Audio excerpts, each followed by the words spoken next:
Shalom, mari kita dengarkan pengumuman sepekan Gereja GBS Kapernaum, Surabaya. Ibadah Raya disertai perjamuan suci Minggu 7 Agustus 2022 akan dilayani oleh Bapak Victor Abraham. Ibadah Baskara Sawah disertai perjamuan suci Kamis 4 Agustus 2022 akan dilayani oleh Bapak Gembala. Ibadah Yud Sabtu 6 Agustus 2022 akan dilayani oleh Ibu Tri Sulistyo. Ibadah Wanita Sabtu 6 Agustus 2022 akan dilayani oleh Ibu Anita Halim. Ibadah sekolah minggu setiap hari Minggu pukul 11 siang. Bagi Bapak Ibu yang memiliki anak, silakan sekolah minggu pukul 11 siang. Perpuluhan dapat melalui BCA dan nomor rekening 06400 45825 atas nama Samuel Wibowo. Persembahan Gereja dan Diakonia dapat melalui BCA dan nomor rekening 0640 693916 atas nama Samuel Wibowo. Persembahan Gereja dan Diakonia dapat melalui OVO dan nomor HP 0838 579 33010 atas nama Samuel Wibowo. Persembahan Gereja dan Diakonia dapat melalui Shopee dan nomor HP 0857 8149 3390 atas nama Samuel Wibowo. Persembahan Gereja dan Diakonia dapat melalui Dana di nomor HP 0857 8149 3390 atas nama Samuel Wibowo. Untuk setiap video ibadah raya dapat dilihat di Facebook dan YouTube GBS Kapernaum Surabaya. Jangan lupa subscribe ya. Kami, segenap pengurusan jemaat GBS Kapernaum mengucapkan selamat ulang tahun bagi yang berulang tahun di bulan ini. Tuhan Yesus Kristus memberkati. Retreat GBS Kapernaum Surabaya tanggal 7-8 Oktober 2022 bertempat di Villa Tadeta Kombatu. Biaya pendaftaran 100.000 per orang dan sudah termasuk semuanya ya. Untuk info pendaftaran dapat menghubungi Bapak Gembala dan Bapak Stefanus Pulu. Bagi Bapak Ibu yang rindu dibaptis Islam dapat mengambil formulir pendaftaran di Bapak Gembala Sidang. Bagi Bapak Ibu yang rindu didoakan dapat menghubungi Bapak Gembala di nomor 0838 579 33010. Sekian pengumuman. Tuhan Yesus Kristus memberkati.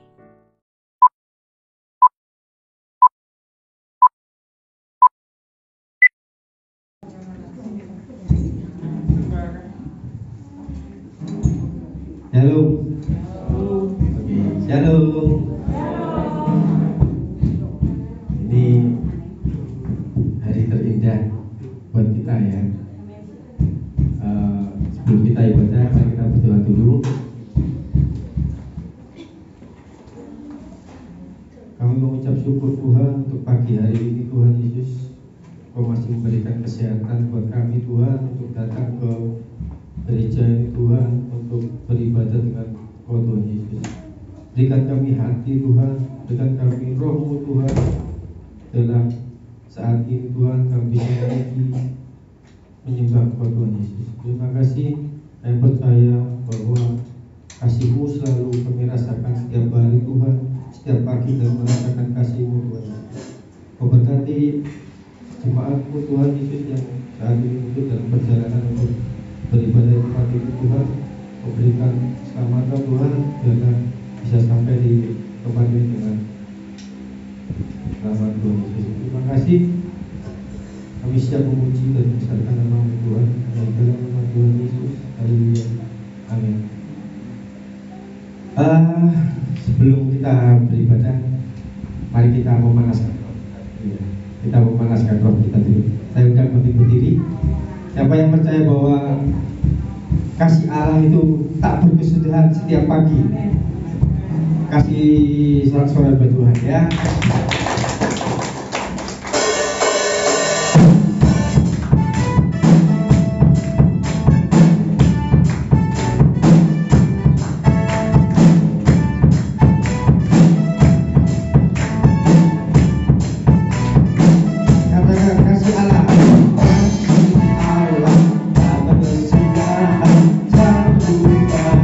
Setiap pagi, ramah-ramah,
biarlah rohmu menyala-nyala dan melayani Tuhan ya.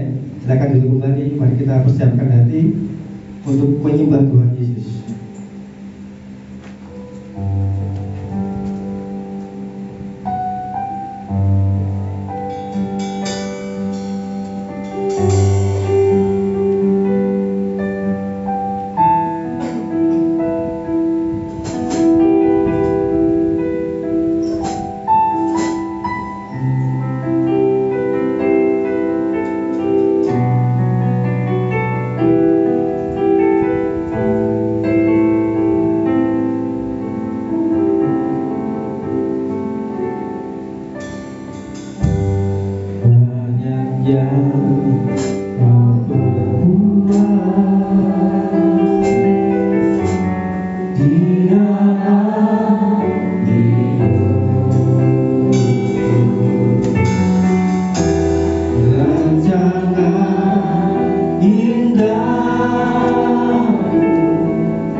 hari-hari kami mengucap syukur.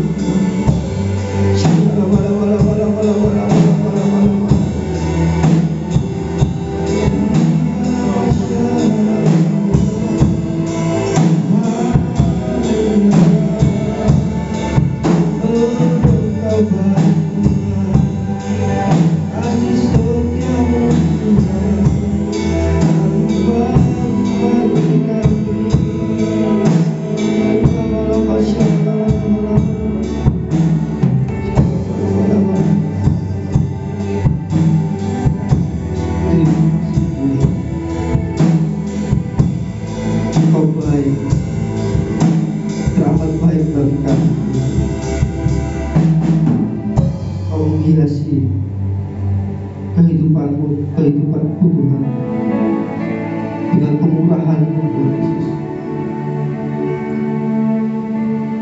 Di saat terjadi mukjizat itu kepada kita Tuhan, kami jemaat-Mu Tuhan, di saat mukjizat terjadi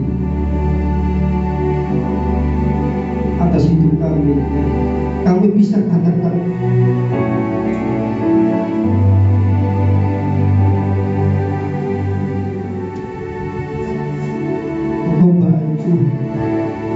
selamat baik.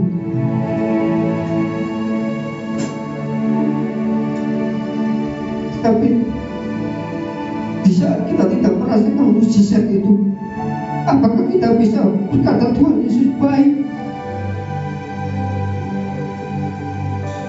Setiap berusaha, apa yang kita rasakan, apa yang kita jalankan tiap hari, itu berkat atas kemurahan Tuhan.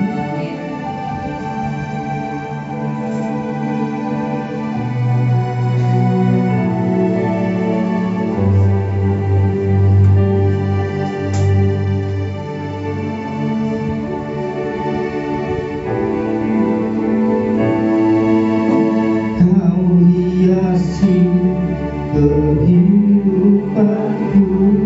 dengan kemurahan-Mu.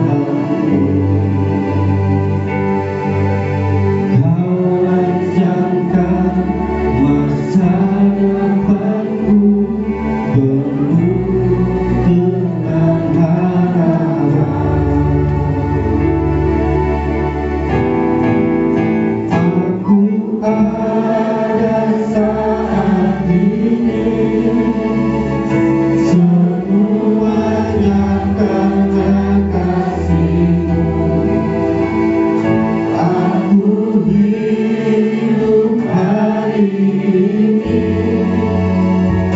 semua berkat Tuhan. Terima kasih Yesus, Engkau sangat baik, teramat baik bagiku.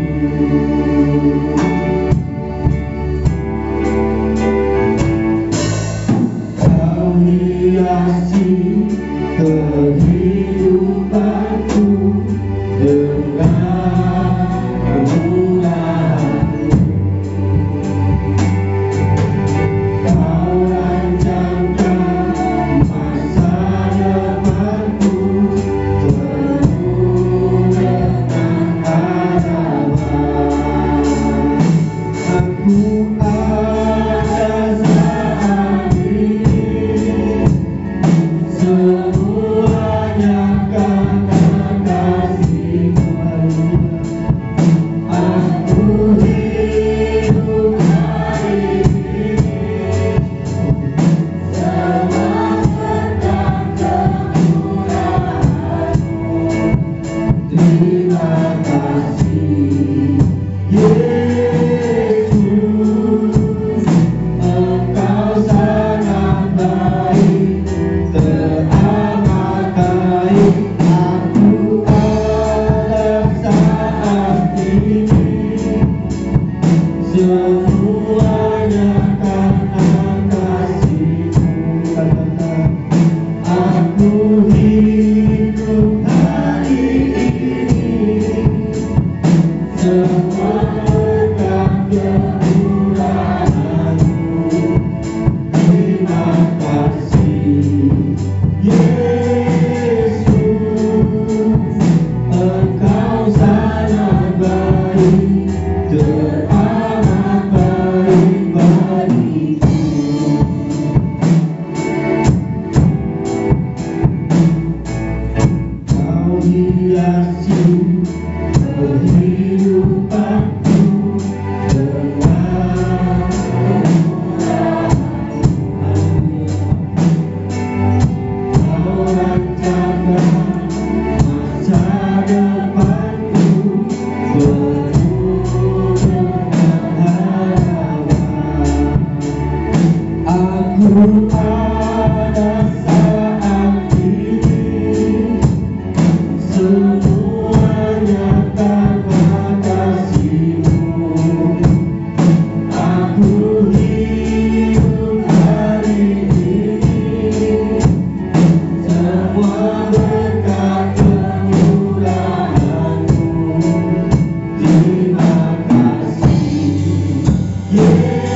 kita menyala-nyala untuk Tuhan.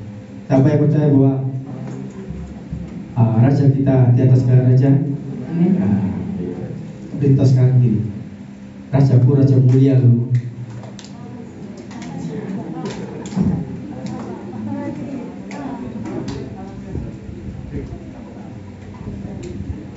Oke, Allah mulia.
Sukses ya.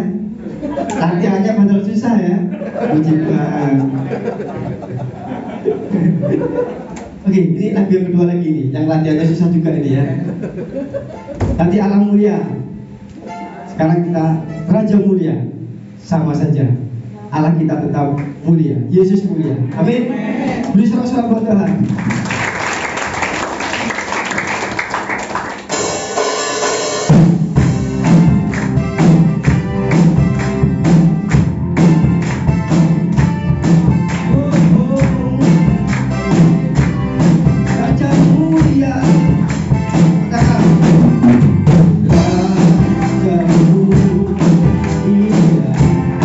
Allah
Silakan duduk. Sebelum kita masuk firman Tuhan, gitu kan? Mari kita siapkan hati kita untuk mendengarkan kepada firman Tuhan.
kami melalui puji-pujian yang kami naikkan Tuhan. Biarlah pujian penyembahan kami Tuhan menyenangkan hati Tuhan dan nama-Mu dimuliakan Tuhan. Tiba saatnya Tuhan kami akan mendengarkan firman-Mu Tuhan. Kau berbicaralah bagi setiap jemaat Tuhan di tempat ini Tuhan. Biarlah firman-Mu boleh kami lakukan setiap tempat kehidupan kami. Bertolong kami, mampukan kami Roh Kudus. Terima kasih Bapa, terima kasih buat kebaikan-Mu. Dalam nama-Mu Tuhan Yesus Kristus kami berdoa mengucap syukur. Haleluya. Amin. Silakan duduk. Shalom. Puji nama Tuhan. Kita bersyukur pada siang hari ini kita berkumpul kembali di tempat ini untuk memuji Tuhan, menyembah Tuhan. Semoga kebaikan Tuhan ya saudara ya. Semoga kemurahan Tuhan. Saudara berkumpul di tempat ini mencari Tuhan, merindu memuji Tuhan. Itu suatu anugerah yang Tuhan berikan kepada kita semua ya. Puji Tuhan ya.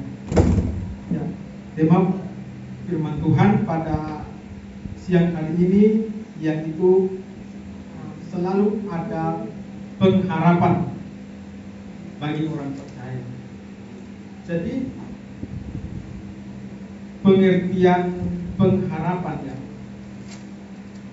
Pengharapan itu adalah sesuatu yang kita harapkan ya tentunya ya. Sesuatu yang kita harapkan, sesuatu yang kita ingin terjadi ke depannya. Jadi pada siang hari ini kita akan membahas mengenai pengharapan.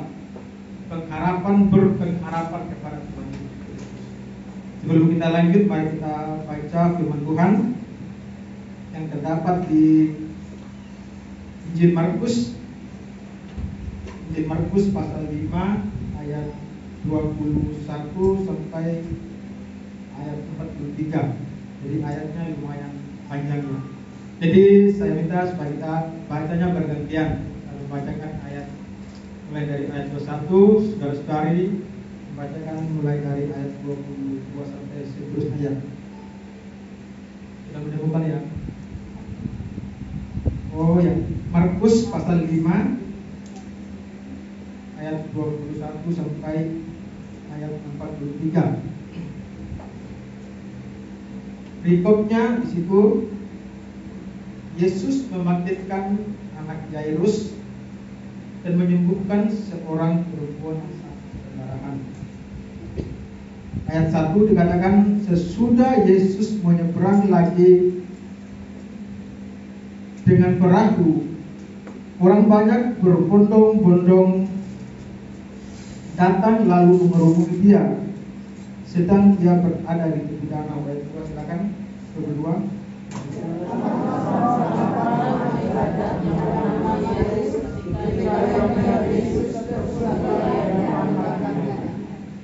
Dan memohon dengan sangat kepadanya, anakku perempuan sedang sakit, hampir mati. Datanglah kiranya dan letakkanlah tanganmu atasnya supaya ia selamat dan tetap hidup.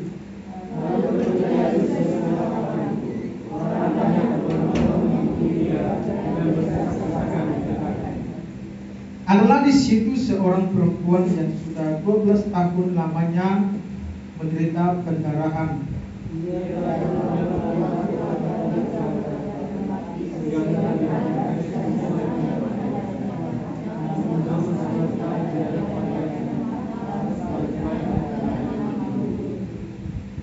Dia sudah mendengar berita tentang Yesus, maka di tengah-tengah orang banyak itu dia mendekati Yesus dari belakang dan menjamah jubahnya.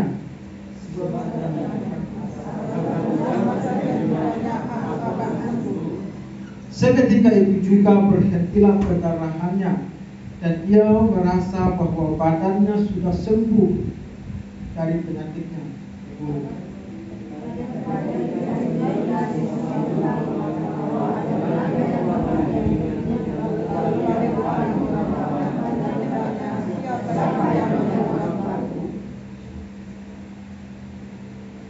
Murid-muridnya menjawab, engkau melihat bagaimana orang-orang ini berdesak-desakan dekatmu dan engkau bertanya siapa yang menjamah aku.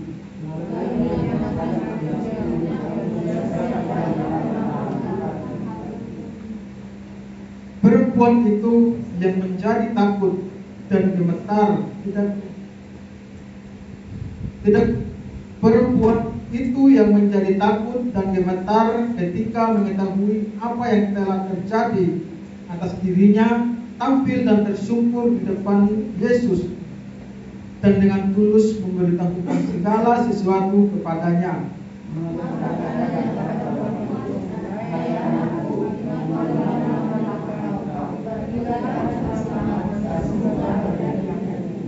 Ketika Yesus berbicara, datanglah seorang dari keluarga kepala rumah ibadat itu dan berkata, "Anakmu sudah mati, apa perlunya lagi engkau menyusah-nyusahkan guru?"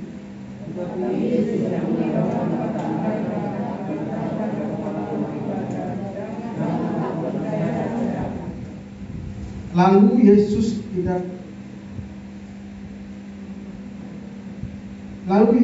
tidak memperbolehkan seorang pun ikut serta kecuali Petrus, Yakobus dan Yohanes, saudara Yakobus.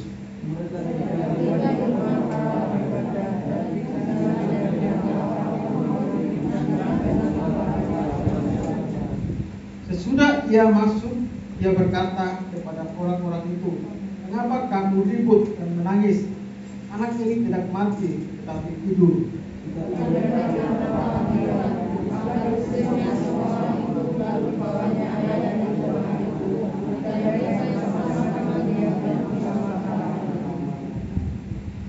Lalu dipegangnya tangan anak itu, katanya, "Talita kum," yang berarti, "Hai anak, aku berkata kepadamu, bangunlah."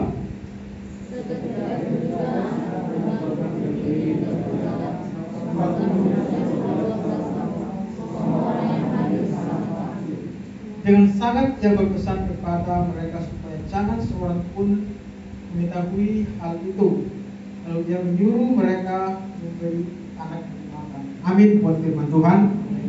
Lumayan panjang perbacaan firman Tuhan. Tapi kita percaya Tuhan Yesus memberkati kita. Amin saudara. Ya, dari pembacaan kita barusan kita sudah membaca ada dua kisah ya. Ada dua peristiwa yang terjadi dalam pembacaan tadi.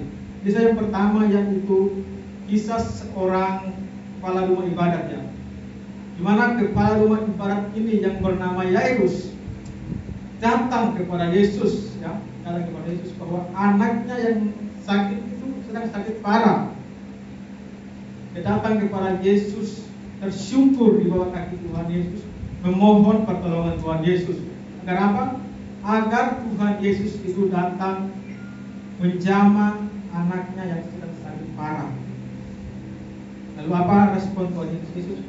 Respon Tuhan Yesus menerima, membuka hati, mendengarkan permohonan Pak Yairus ini, kepala rumah ibadat ini.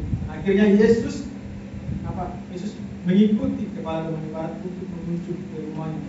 Tetapi saudara, ketika Yesus dengan kepala rumah ibadat ini sedang menuju ke rumah kepala rumah ibadat ini, dengan perjalanan ternyata ada orang yang datang memberitahukan kepada Yesus atau kepada orang tua Pak Yairus ini, mengatakan bahwa anakmu sudah mati, katanya, anakmu sudah meninggal, tidak ada gunanya lagi engkau datang, engkau menyusah-nyusahkan guru, tidak ada gunanya engkau memperepotkan guru dari Yesus Kristus, karena anakmu sudah mati.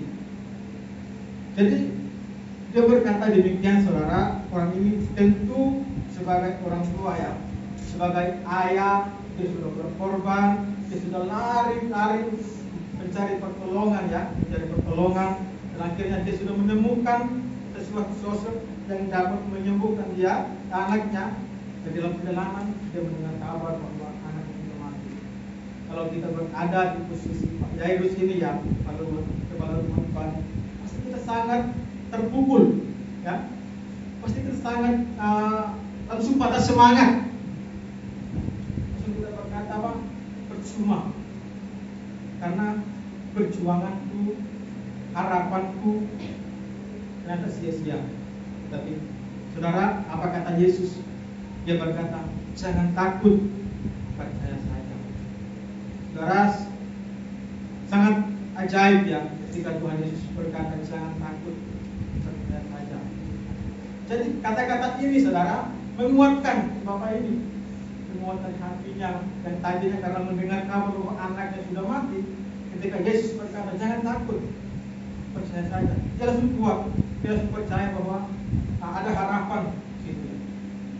Jadi ada harapan yang diperoleh ketika Yesus mengatakan jangan takut, percaya saja.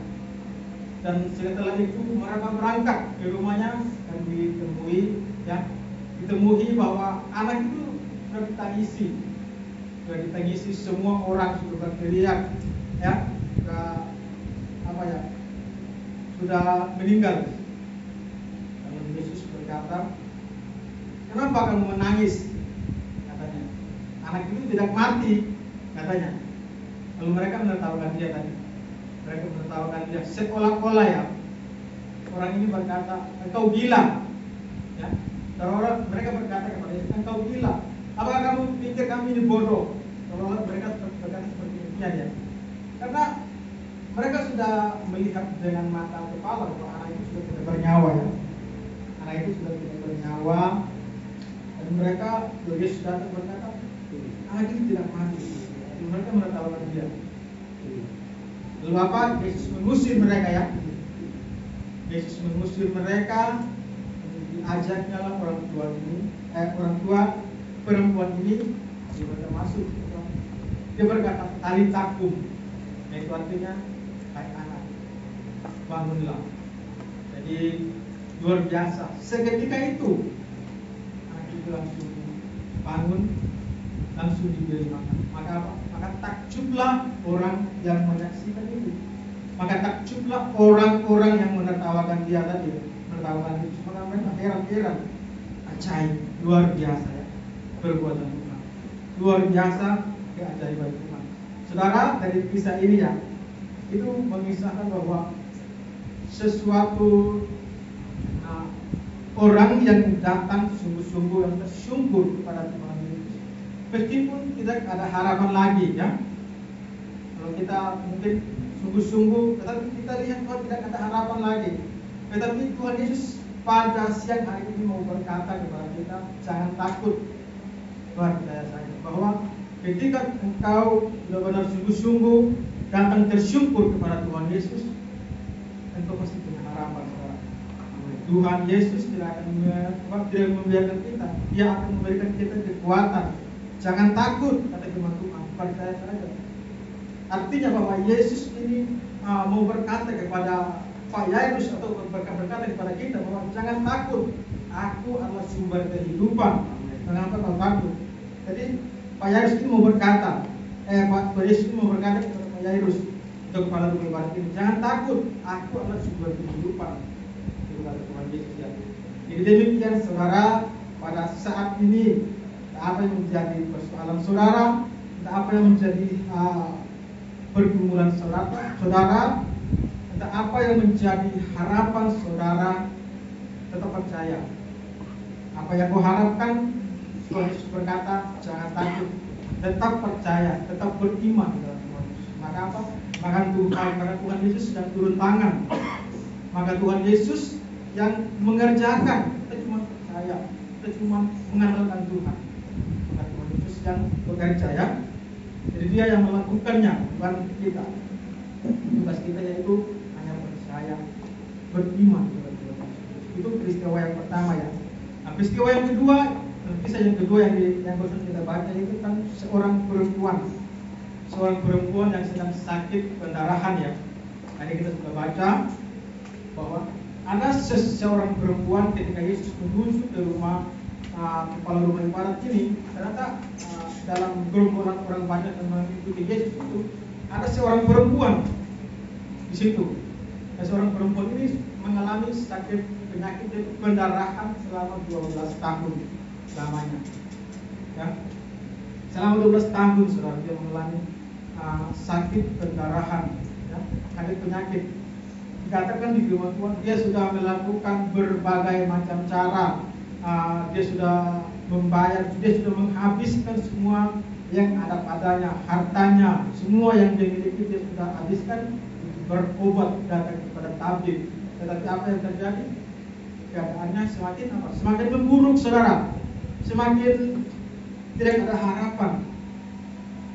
Lalu ketika dia mendengar bahwa Yesus ada di daerah situ, ya, dia mendengar bahwa Yesus ada di tempat itu, dia mulai percaya, dia mulai menaruh harapan kepada Tuhan Yesus, dia mulai menaruh suatu kepastian dalam Yesus. Lalu dia lalu berkata, ya, asal jamah saja jumpanya, aku sembuh. Luar biasa kata-katanya ini. Jadi saudara, asal jamah saja jumpanya, aku akan sembuh. Iman seperti ini, saudara. Padahal, ya, perempuan ini kalau kita lihat, ya, dia belum terlalu mengenal Yesus, ya. Dia cuma mendengar kabar Yesus. Yesus itu bisa menyembuhkan orang sakit, bisa membangkitkan orang yang lumpuh, dan bisa mengusir roh. Dan dia mendengar berita-berita tentang Yesus, dia timbul suatu pengharapan, ya, timbul suatu keyakinan, aku akan sembuh ketika aku bertemu dengan Yesus. Tetapi saudara, dia tidak bisa bertemu dengan Yesus secara terang-terangan, ya, secara terbuka-terbuka, ya. Dia berselip-selip di tengah-tengah orang banyak itu. Ya, pokoknya dia memaksakan diri untuk bisa berjumpa. Karena saudara, kalau dia mau berjumpa dengan Yesus secara terbuka, dia tidak diizinkan, saudara. Dia tidak diperbolehkan. Karena apa? Kalau kita selidiki, ya, tentang penyakit yang dia derita ini, itu penyakit yang dikatakan penyakitnya najis, ya. Dalam perjanjian lama itu dikatakan kalau orang yang mempunyai penyakit seperti itu, yang lelehannya itu berkepanjangan, itu dikatakan najis. Makanya dia itu datangnya itu tidak berterang-terangan kepada Yesus. Makanya dia berselip-selip, sembunyi-sembunyi, dari belakang dia menjamah kepada Yesus. Jadi ternyata dia itu tidak bebas untuk berjumpa dengan orang-orang sekelilingnya. Karena penyakit yang dia derita itu sangat mengganggu aktivitasnya. Dia tidak bisa bebas untuk beraktivitasnya. Coba kita perhatikan, ya, bagaimana penyakit yang dia alami oleh perempuan ini. Coba kita lihat di Imamat pasal 15 ayat 1 sampai 5. Ini tentang penyakit, ya, penyakit seorang perempuan itu, ya.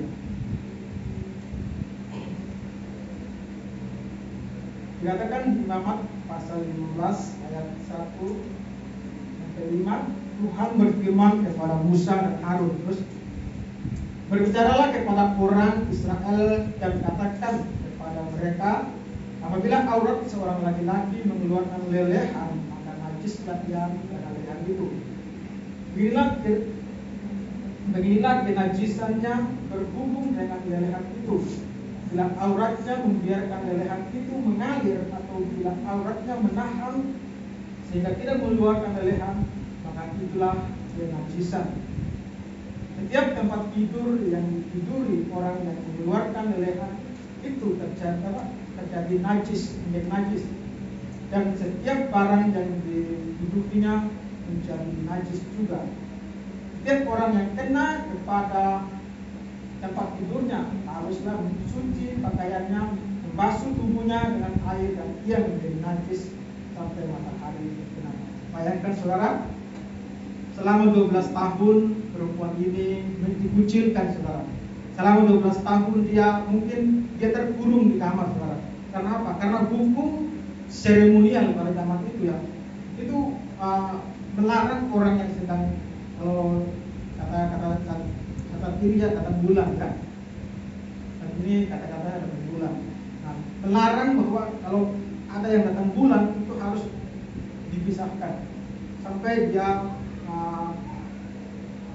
berlalu datang bulannya, baru dia bisa beraktivitas dengan bebas. Nah, demikian perempuan ini selama 12 tahun sekarang. Jadi sangat menderita, ya, sangat menderita. Lalu dia berbagai macam cara untuk melakukan untuk kesembuhan tidak ada satupun yang dia dapat oleh, malahan keadaannya semakin parah. Lalu ketika dia mendengar Yesus pribadi, dia beriman, dia menaruh harapan kepada Yesus. Ketika dia menyentuh jubah Yesus, cukup aku menyentuh jubahnya, aku akan sembuh, katanya. Lalu apa terjadi, saudara? Seketika itu dia sembuh. Seketika itu dia merasakan bahwa dirinya sudah sembuh, dirinya sudah pulih. Yesus pun juga merasakan bahwa ada tenaga, ya, ada tenaga yang keluar dari diri Yesus. Lalu dia berkata bahwa siapa yang menjamah aku, siapa yang menyentuh aku? Murid-muridnya berkata bahwa bagaimana kau berkata, sekelilingmu di sini ada begitu banyak orang yang mengurumunimu. Mereka tidak tahu. Lalu perempuan itu datang karena dia merasa ketakutan, ya, merasa tubuhnya ada yang berbeda. Ketika itu dia sembuh, lalu dia mengakui di depan Yesus, mengakui semuanya, dia jujur. Lalu dikatakan bahwa, hai anak, imanmu dalam menyelamatkan kamu, pergilah dengan selamat. Jadi luar biasa, ya saudara, luar biasa mujizat yang dilakukan Tuhan Yesus, mujizat keajaiban yang dilakukan Tuhan Yesus Kristus. Nah, demikian kita saat ini, saudara. Mungkin kita sedang mengalami sesuatu, mungkin dikatakan sakit penyakit yang sudah lama berlarut-larut tidak pernah sembuh, ya. Mungkin sakit penyakit dan dikatakan dokter tidak bisa sembuh. Percaya hari ini firman Tuhan mengatakan jangan takut, ada harapan. Pasti kita punya harapan, bersama Tuhan punya harapan. Jadi kita harus tetap mengandalkan Tuhan, tetap beriman, kita harus mencontohi. Perempuan berharap kepada Tuhan Yesus. Yairus berharap kepada Tuhan Yesus untuk sembuhan anaknya. Demikian kita juga, apapun yang menjadi harapan saudara, kita tetap harus berharap kepada Tuhan Yesus. Jangan kau berharap katakanlah berharap kepada manusia atau kepada hal-hal mistis dan lain sebagainya.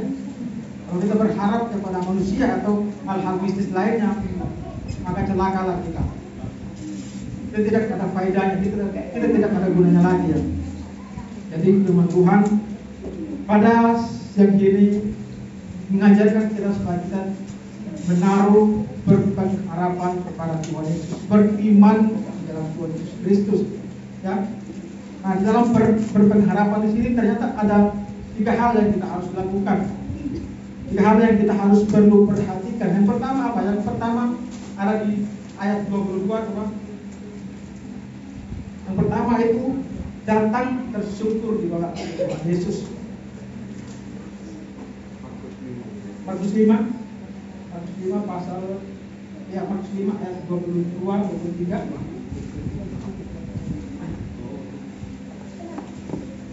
Dikatakan orang 22. Dikatakan datanglah seorang kepala ibadat yang bernama Yairus. Dia melihat Yesus tersungkur, lalu ia di depan kakinya, dan memohon dengan sangat kepadanya, anakku perempuan telah sakit, hampir mati, datanglah kiranya dan letakkanlah tanganmu atasnya supaya dia selamat dan tetap hidup. Sini kita lihat bahwa ada suatu aktivitas, ada suatu kegiatan yang dilakukan seorang Pak Yairus ini, ya, kepala rumah ibadat ini, ya. Dia datang kepada Tuhan Yesus, dia datang memohon kepada Tuhan Yesus, dia tersungkur kepada Tuhan Yesus dengan sungguh-sungguh, ya. Untuk apa? Untuk menyembuhkan anaknya yang sedang sakit. Lalu apa, saudara? Yesus meresponi, saudara. Respon mendengar permohonannya. Akhirnya dipulihkan anaknya, dibangkitkan. Demikian kita, saudara. Mungkin saudara saat ini sedang berpengharapan, mungkin rindu untuk punya harapan ke depannya, mungkin punya usahanya jadi berkembang lagi, ya. Mungkin berharap yang gaji karyawan bisa naik, ya. Tetap berharap kepada Tuhan Yesus, ya. Mungkin jabatannya mungkin bisa berharap untuk lebih naik lagi, ya. Banyak harapan-harapan setiap kita, ya. Jadi saya percaya setiap kita ini punya harapan. Mungkin punya harapan supaya keluarganya bahagia, ya. Itu adalah harapan. Mungkin punya harapan supaya orang mungkin yang sedang sakit bisa sembuh seperti Pak Ivan tadi kesaksiannya. Dia berharap supaya orang tuanya bisa sembuh. Itu adalah suatu harapan. Itu adalah suatu harapan yang kita naikkan, yang kita harapkan. Dan tentu kita percaya Tuhan akan melakukan bagiannya, ya. Tuhan akan melakukan bagiannya. Tetap kita percaya, kita tetap berpengharapan kepada Tuhan Yesus Kristus. Mungkin kita punya banyak pengharapan setiap pribadi, ya. Karena setiap manusia itu punya pengharapan masing-masing, ya. Apalagi kalau kita sudah mendekati bulan Desember, ya. Ketika kita berdoa, banyak pengharapan untuk memasuki tahun baru, ya. Mungkin pengharapan ini, pengharapan itu, pengharapan ini dan itu, ya. Nah, itulah manusia. Yang penting harapan kita bukan kita taruh kepada manusia atau kepada hal-hal mistis, tetapi kita taruh kepada dalam tangan Tuhan Yesus. Itu yang benar, saudara, ya. Kita boleh berharap, karena memang harapan itu perlu, ya, dalam kehidupan kita.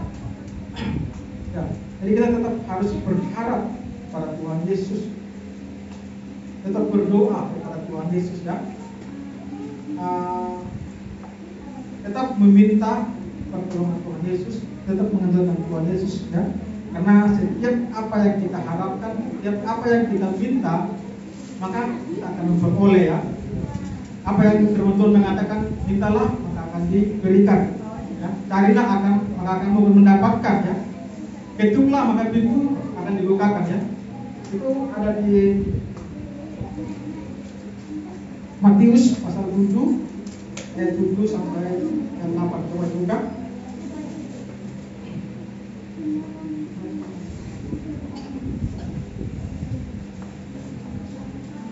Matius pasal 7 ayat 7 dikatakan ini berbicara tentang suatu permohonan atau doa, ya. Dikatakan bahwa mintalah maka akan diberikan, carilah maka kamu akan mendapat, ketuklah pintu akan dibukakan bagimu.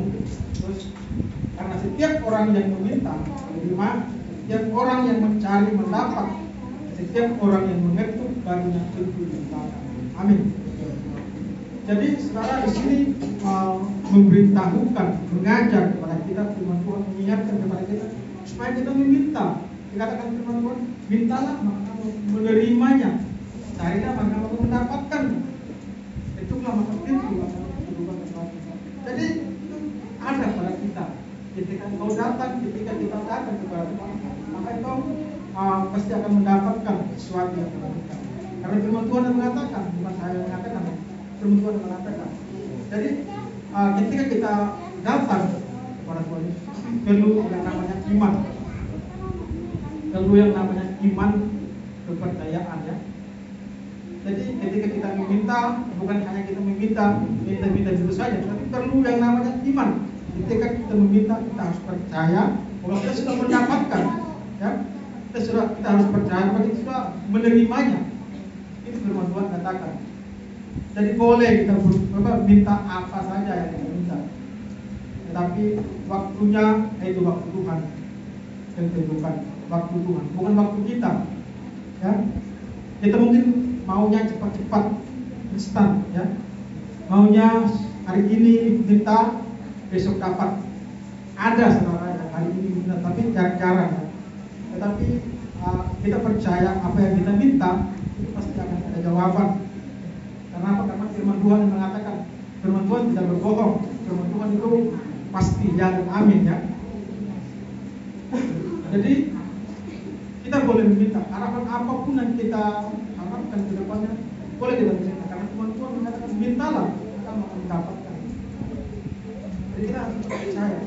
Karena kadang kita sebagai manusia, ya, anak-anak Tuhan, kadang-kadang kita salah, ya.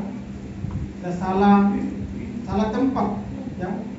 Karena kita sudah kepepet, ya. Karena kita sudah apa ya? Sudah istilahnya tidak ada harapan, ya. Istilahnya bingung pusing, ya. Kadang-kadang kita datang kepada hal yang salah. Kadang kita datang kepada hal yang mistis, ya. Hal-hal yang berdukunan, tidak jarang dan tidak terkecuali bagi anak Tuhan. Banyak kalau kita di kampungku itu, ya, karena ya mungkin di Surabaya mungkin jarang, ya, mungkin ada tapi ya jarang kali. Tapi di kampungku itu kental, saudara. Mereka pengikut Tuhan, ya. Mereka bergereja, mereka beribadah setiap hari Minggu, datang memuji Tuhan, ya. Tetapi kembali mereka kalau diperhadapkan kepada suatu masalah, ada suatu hal yang membuat dia gelisah atau pusing, dia kembali mendatang kepada Tuhan, saudara. Dia kembali kepada arwah, dia kembali kepada hal-hal dukun atau hal-hal mistis dan lain sebagainya. Saudara, mengatakan ketika kita datang kepada hal-hal seperti itu, dukun dan lain sebagainya, apakah itu memberikan jawaban? Apakah mungkin kita sakit, kita bawa ke dukun, apakah kita sembuh? Ya, saudara, pasti kita sembuh. Kenapa? Iblis itu pintar, ya. Ketika kita sembuh, kita kepada suatu dukun dan lain sebagainya, dia pasti akan memberikan kita kesembuhan. Supaya apa? Supaya kita percaya, dukun itu bisa menyembuhkan saya. Lalu karena kita mempunyai pengalaman, seterusnya kita mengandalkan dukun, kita tidak mengandalkan Tuhan. Nah, demikian saudara, seterusnya. Jadi di kampungku itu ya seperti itu. Banyak yang tertipu, ya, di kampungku itu. Mereka memang kalau kita lihat memang seperti apa, ya, terjadi betul apa yang dia minta. Mungkin dia minta kesembuhan, dia sembuh. Tapi itu tidak berlanjut, tidak berkepanjangan, sakit lagi. Itu yang terjadi saudara. Meskipun mereka beribadah, mereka bersekutu, mereka tetap kembali. Nah, di sini saya menekankan kepada kita semua, jangan sekali-sekali kita mengandalkan dukun, jangan sekali-sekali kita mengandalkan hal-hal mistis seperti itu. Mungkin kita, ya, mungkin di tempat ini tidak ada, ya. Ada anak-anak Tuhan yang tidak terkecuali, ya, atau dia ingin kaya, dia melakukan hal-hal persugihan dan sebagainya supaya dia cepat kaya. Ya, karena itu saudara, itu yang membuat kita jatuh. Jadi saya tekankan supaya kita jangan datang kepada hal-hal seperti itu. Datanglah kepada Tuhan Yesus Kristus. Jangan kita sama seperti Saul, ya. Kalau kita berbicara tentang Saul, ya, Saul ini kepepet, ya, saat itu, ya, sudah mau diserang, ya, oleh bangsa Filistin. Dan dia sudah bertanya kepada Tuhan Yesus melalui para nabi, para kurir. Terus dia ada jawaban. Lalu dia gelisah. Akhirnya dia datang pergi kepada sang peramal, ya, sang peramal. Lalu dia bertanya kepada kepada orang peramal untuk mendatangkan Samuel, ya. Kalau kita tahu kisahnya yang dia tentang saat itu, di mana dia kepepet dan dia mau berbicara dengan Samuel, ya, karena Samuel ini adalah nabinya pada saat dia menjadi raja. Jadi dia bingung, ya, dan dia datang kepada dukun atau seorang peramal untuk mendatangkan arwah Nabi Samuel. Lalu dia bertanya, ternyata jawaban si roh ini, arwah ini, ternyata hampir mirip dengan perkataan Nabi Samuel ini. Coba kita lihat ya. Coba kita lihat di 1 Samuel pasal 28 ayat 14 sampai ayat 11 sampai ayat 14. 1 Samuel 28 ayat 11 sampai 14.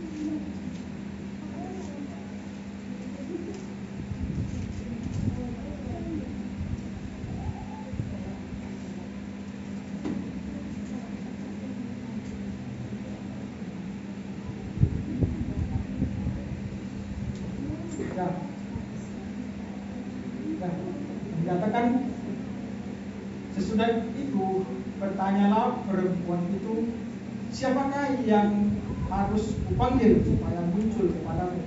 Jawabnya, panggillah Samuel supaya muncul kepadamu. Terus ketika perempuan itu melihat Samuel, berteriaklah ia dengan suara nyaring. Lalu perempuan itu berkata kepada Saul, demikian, kenapa engkau menipu aku? Engkau sendirilah Saul. Terus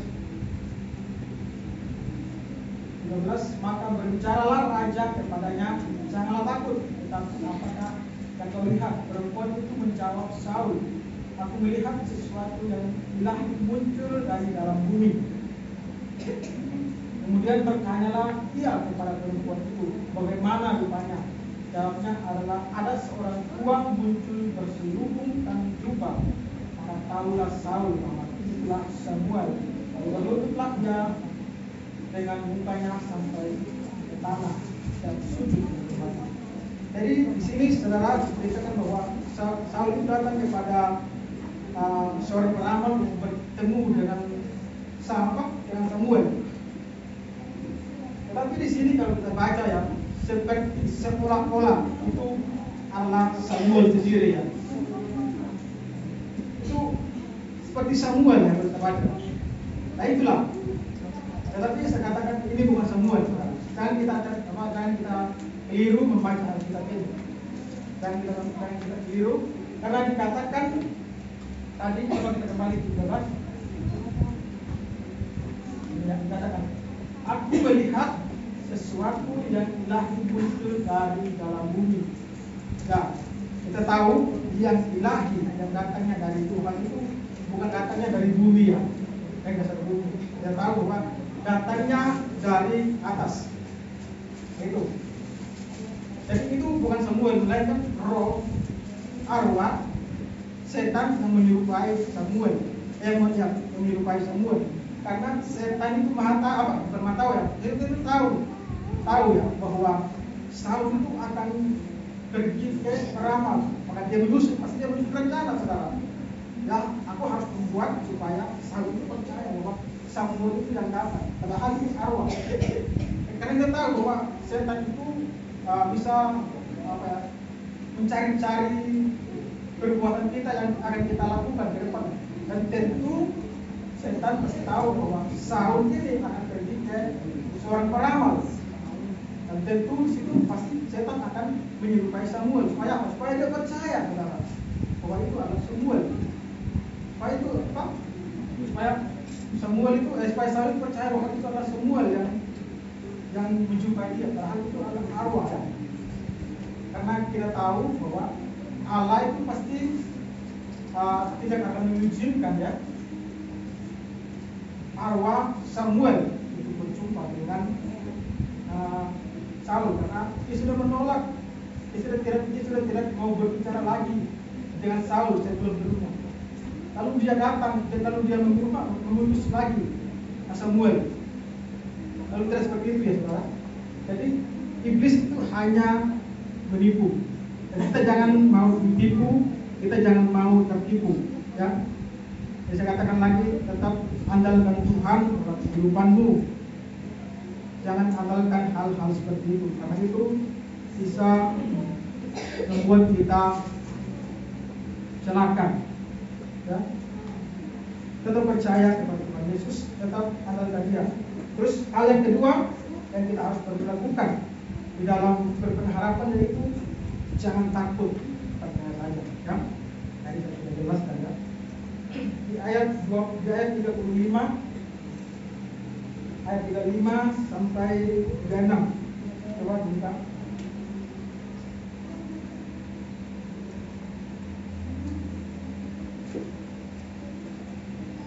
105 ayat 35 36.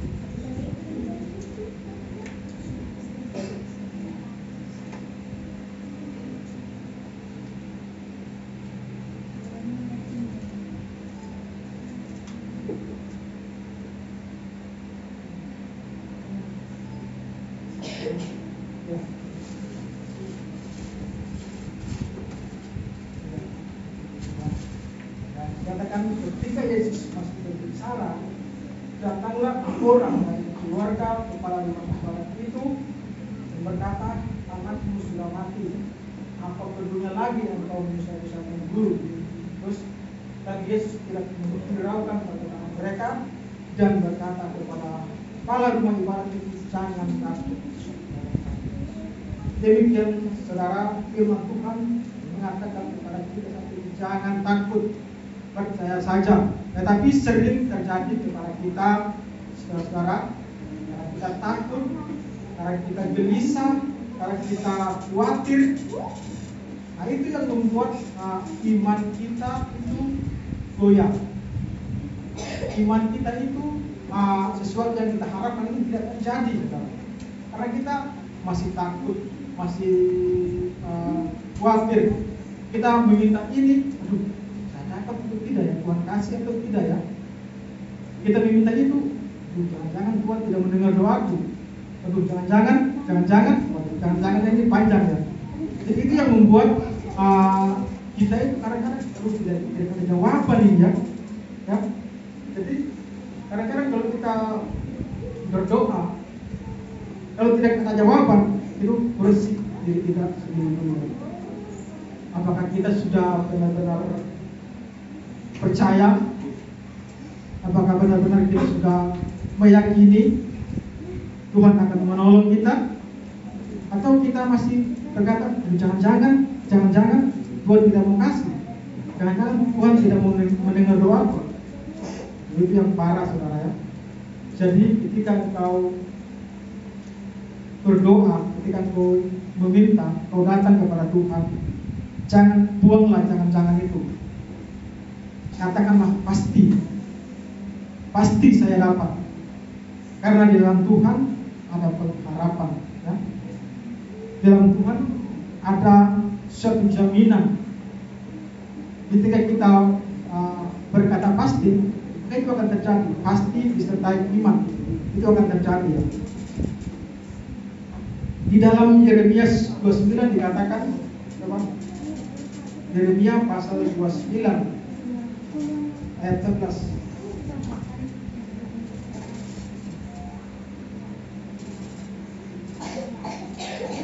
Ayatnya lumayan banyak ya, apa ya.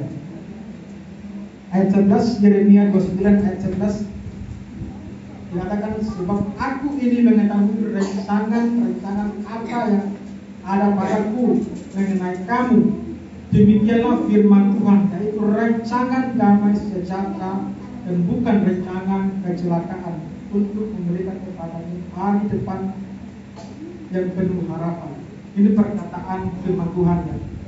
Jadi ini memberikan suatu kita pengharapan, memberikan kita suatu keyakinan, kepastian bahwa Tuhan merancangkan rancangan-rancangan yang baik, yang penuh harapan di masa depan.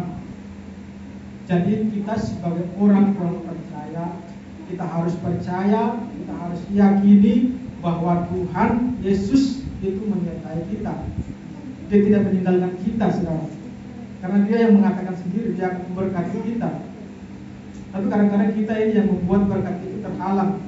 Kadang-kadang itu berkat itu terhalang gara-gara kita tidak percaya, gara-gara kita tidak yakin pada Tuhan Yesus. Mulai saat ini, ayo kita yakin, ayo kita percaya. Apa yang menjadi pergumulan saudara dan saya, kita harus percaya, kita harus yakin, itu akan terjadi. Amin, saudara. Ya. Hal yang ketiga yang kita harus lakukan juga yaitu Coba kita lihat 41, 42. Markus 5, 41, 42. Kembali lagi ke Markus.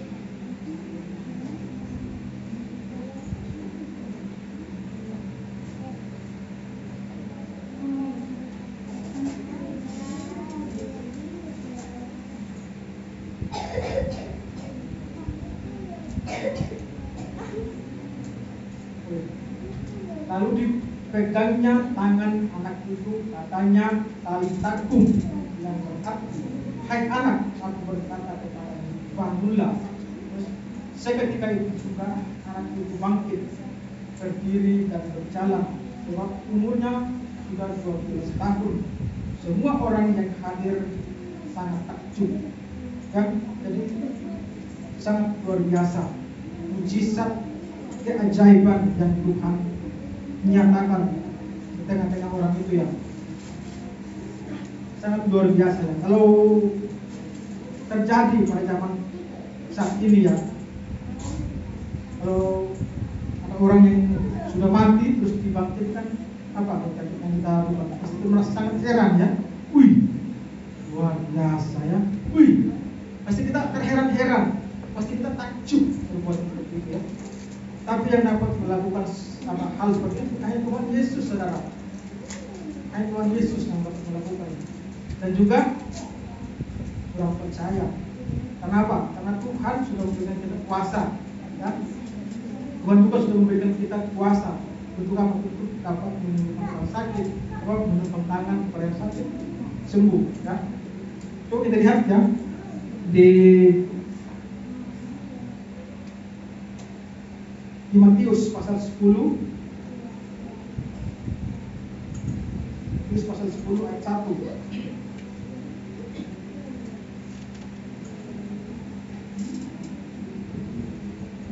Dikatakan Yesus memanggil ke-12 muridnya dan memberi kuasa kepada mereka untuk mengusir roh-roh jahat dan untuk menyelamatkan segala dan untuk melenyapkan segala penyakit dan segala kelemahan. Jadi di sini Tuhan Yesus sudah memberi kita kuasa ya. Yesus sudah memberi kita kuasa. Dan kita adalah murid-murid Tuhan ya, semua di sini ya. Kita harus yakin, kita harus percaya bahwa kita adalah murid Tuhan. Dan kita sudah diberi kuasa juga untuk menyembuhkan orang sakit. Untuk apa? Untuk mengusir roh-roh, mengusir setan, ya. Jadi kita ini bisa mendoakan orang yang sakit. Kita ini bisa mengusir roh-roh jahat. Kenapa? Karena Tuhan sendiri yang berkata bahwa aku sudah memberikan kamu kuasa untuk melakukan itu. Jadi kalau saudara punya teman-teman yang kerasukan atau sakit, itu akan sendiri pasti Tuhan akan bekerja, ya. Karena kita punya kuasa. Karena firman itu berkata, bukan berkata begitu saja, ya, pasti akan dilakukan, pasti akan terjadi ya. Jadi kita harus perlu perhatikan bahwa kita ini punya kuasa dalam kehidupan kita. Kita sudah dianugerahkan Tuhan untuk melakukan hal-hal yang ajaib, hal-hal yang luar biasa. Itulah kelebihan orang Kristen, ya, ikut Tuhan. Ya. Itulah kelebihan orang-orang percaya yang menjadi milik Kristus, yang menjadi anak Tuhan. Jadi saudara harus bangga, saudara harus bersyukur, karena saudara juga sudah diberi kuasa, karena saudara juga sudah diberi kuasa untuk mengusir roh jahat, untuk menyembuhkan orang yang sakit. Kita harus bangga ya. Jadi kita tetap melakukan firman Tuhan, kita berdoa dan berharap kepada Tuhan. Karena hidup kita yaitu hanya itu saja. Maksudnya hanya mengandalkan Tuhan. Lain daripada itu, luar daripada itu sia-sia. Kalau saudara sudah berada di lingkungan seperti ini, jangan engkau kembali lagi ya. Jangan engkau kembali lagi ke dunia yang menjauhkan diri dari Tuhan Yesus Kristus. Tetaplah berhimpun kepada orang-orang seiman kita. Maka apa? Iman kita semakin hari semakin kokoh, semakin hari semakin bertumbuh.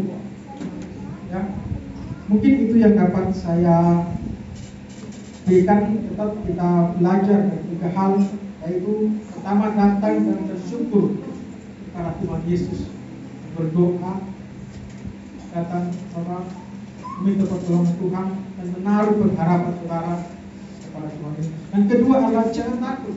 Tuhan mengatakan jangan takut, kita percaya akan mujizat akan terjadi. Kenapa terjadi saudara? Ketika kita percaya, ketika kita beriman, ketika kita tidak takut, apa terjadi? Terjadi suatu kesembuhan. Anak Jairus bangkit, perempuan yang sedang sakit penyakit dan sedang sakit pendarahan selama 12 tahun sembuh. Itu mujizat yang terjadi. Oleh karena kita percaya, karena kita yakin bahwa Tuhan adalah sumber kehidupan. Itu bukan main-main, itu bukan kata-kata hiasan. Itu benar-benar terjadi, saudara. Jadi kita harus percaya dengan Tuhan. Kalau mujizat itu ada sampai ini, sampai selama-lama. Dahulu, sekarang, sampai selama-lama tetap ada mujizat, ya. Kita harus amini, ya, dengan puji nama Tuhan. Itu yang dapat saya bagikan. Mari kita berdoa. Bapak, kami mengucap syukur pada siang hari ini Tuhan, kalau kami sudah mendengarkan pesan-Mu Tuhan. Engkau berkati setiap anak-anak-Mu, jemaat Tuhan di tempat ini. Engkau mampukan supaya kami tetap berpengharapan, tetap beriman, tetap percaya kepada Engkau Tuhan Yesus Kristus. Dan kami yakin ketika kami percaya, ketika kami beriman, Engkau akan bekerja bagi kami. Engkau akan turun Tuhan, campur tangan setiap persoalan-persoalan yang kami setiap persoalan-persoalan yang kami hadapi. Engkau akan melakukan, Engkau akan menyelesaikan Tuhan Yesus. Terima kasih Engkau berkati jemaat-Mu, berkati firman-Mu.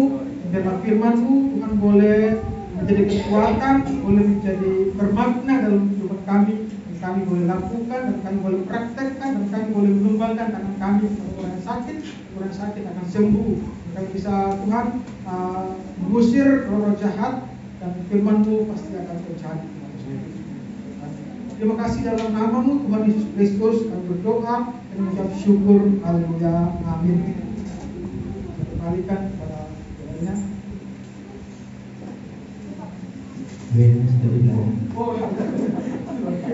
Terima kasih.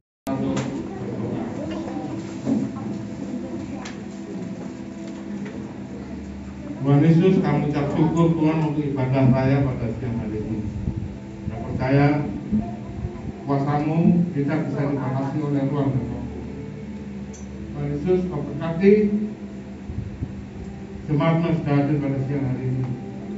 Tuhan, saya percaya bahwa di tengah kami pada siang hari ini lewat kuasa Roh Kudus-Mu. Saya percaya Tuhan, kuasa-Mu tidak terbatas. Tuhan, terima kasih Kau sertai pada kami mengawal pada akhirnya berkati hamba-Mu sudah melayani Tuhan Yesus. Kami berdoa khususnya untuk mereka yang saat ini sedang terbaring sakit Tuhan Yesus. Kami berdoa Tuhan untuk Pak Yoyo Tuhan Yesus Kristus. Kami percaya tangan-Mu penuh kuasa dan menjamah paru-parunya Tuhan Yesus Kristus. Paru-paru yang tidak berfungsi sampai tangan-Mu yang penuh kuasa. Belur-belur-Mu saat ini memulihkan dan menyembuhkan Pak Yoyo Tuhan. Kami juga berdoa Tuhan untuk Ibu Desi Tuhan Yesus yang saat ini juga masih sakit Tuhan Yesus. Tangan penuh kuasa dan menjamah. Belur-belur-Mu saat ini mengalir dan untuk Ibu Desi. Tuhan Yesus, kami juga berdoa Tuhan untuk Ibu Esther Wiwin. Tuhan, kami percaya Tuhan Kau jamah Tuhan Yesus Kristus. Tangan yang berlubang paku di saat ini menjamah.